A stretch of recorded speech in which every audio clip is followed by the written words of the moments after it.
La consommation d'édulcorants a explosé ces dernières années. En 10 ans, elle a quadruplé. Et oui, les gens sont de plus en plus obsédés par la santé et la forme. L'apparence physique n'a jamais été aussi importante que de nos jours, et les dégâts causés sur la santé par les travails sédentaires ont créé de sacrées prises de conscience. L'obésité augmente, mais avec elle un certain nombre de personnes qui essayent de la combattre. Et dans cette quête du physique mince et athlétique, deux camps s'opposent. Les défenseurs des édulcorants et les détracteurs. Les premiers vont dire qu'en plus de ne pas avoir de calories, il n'y a pas de risque à en prendre. Tandis que les seconds vont dire que c'est encore pire de boire un coca zéro que de boire un coca normal. Encore plus diabolique que le sucre. Naturellement, tout un tas d'études ont été faites sur le sujet. Intéressons-nous à celle-ci toute récente. 493 participants ont été soumis à 12 semaines de sèche, puis 40 semaines de maintenance sous contrôle. On a étendu encore l'expérience avec 52 semaines de maintenance de plus sans contrôle scientifique. En gros, ça a duré 2 ans. Pendant la première année, ils devaient consommer au moins 2 boissons par jour. Dans un groupe, c'était de l'eau, dans l'autre, c'était des boissons avec édulcorants. Par exemple, du Coca zéro. Ils avaient le droit à une vingtaine de marques différentes parmi lesquelles choisir. Résultat, dès les premières semaines, on a pu voir une nette tendance du côté des édulcorants à accélérer la perte de poids. Au final, à la fin de l'expérience, les personnes qui buvaient des édulcorants avaient perdu en moyenne 7,5 kg et celles qui buvaient de l'eau 6,1 kg.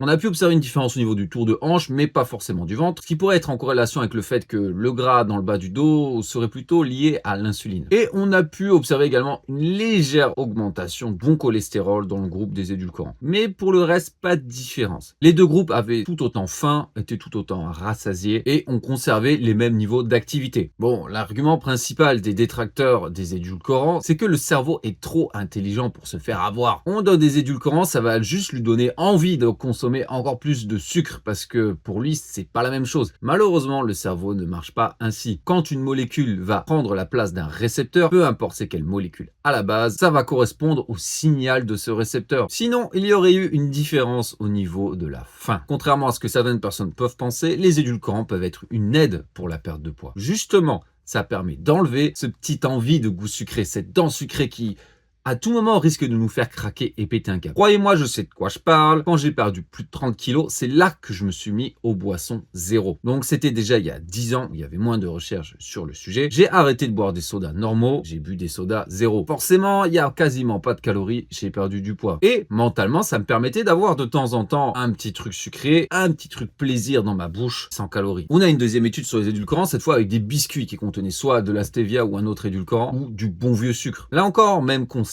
selon ce que les participants mangeaient, pas de différence au niveau de la faim, de l'appétit, mais les personnes qui mangeaient des gâteaux avec édulcorants avaient des niveaux de glucose sanguin un petit peu plus bas et d'insuline également. Et non, contrairement à ce que certaines personnes peuvent vous faire croire, les édulcorants ne vont pas jouer sur votre glycémie. Comment voulez-vous qu'on augmente le taux de sucre dans le sang si on ne lui donne pas du sucre? Car là, il faudrait que ça joue sur les hormones signalisatrices. Mais rien de ce côté-là non plus. Au contraire, les boissons avec édulcorantes sont tout à fait consommables par les diabétiques. Ceux qui ont une pompe à insuline ou qui mesurent constamment leur glycémie vont le confirmer. Pas de différence observable. Ceci dit, une consommation sur le long terme chez les populations obèse aurait tendance à diminuer un petit peu la sensibilité à l'insuline. Donc évidemment, tout n'est pas rose, tout n'est pas magique et il ne faut pas en abuser. Il y a beaucoup de craintes en ce moment pour les risques de cancer, mais il faudrait boire des quantités extravagantes d'édulcorants tous les jours pour être vraiment inquiété. Donc je peux tout à fait comprendre les craintes. Mais non, les édulcorants ne sont pas pires que le sucre. Et croyez-moi, pour quelqu'un d'obèse ou en surpoids, perdre du poids aura un bien meilleur impact sur sa santé que de consommer des édulcorants. Si c'est ça qui permet à la personne de tenir sa diète et perdre du poids et de récolter tous les bénéfices de la santé qui sont associés au fait de ne plus être obèse, je vous garantis que ça vaut le coup. Clairement, je sais de quoi je parle, je suis passé par là. Alors c'est comme tout dans la vie, on n'abuse pas, mais n'ayez plus peur des édulcorants. Au contraire, première chose à faire, si vous voulez faire un rééquilibrage alimentaire et que vous consommez